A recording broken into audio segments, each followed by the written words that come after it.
Welcome back to my YouTube channel আগন্তুক। আমি পিঙ্কি রায় চলে এসেছি আজকে আরও একটি নতুন প্রশ্ন উত্তর নিয়ে। দেখো প্রশ্নটা কি।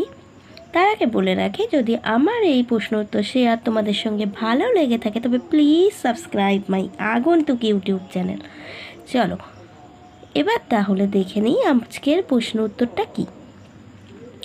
সুলতান রাজিয়া সম্পর্কে সংক্ষেপে আলোচনা করো।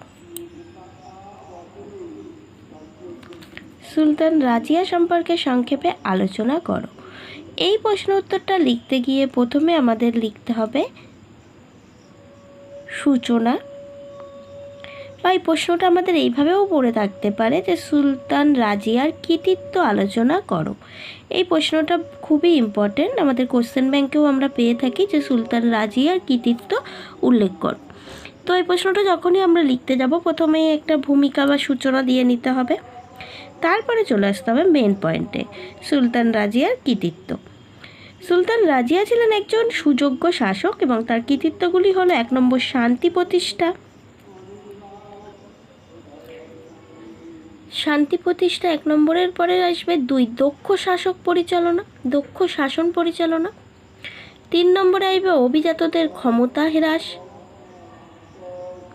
2 নম্বরে আসবে শেষ জীবন মেন।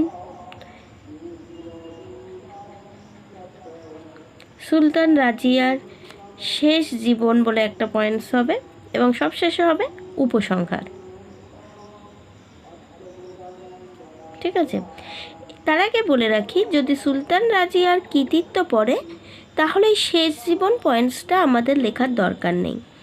3টে সাব পয়েন্টের অভিজাতদের ক্ষমতা হ্রাস পর্যন্ত লিখে তারপর উপসংহারটা লিখলেই হবে। ঠিক আছে।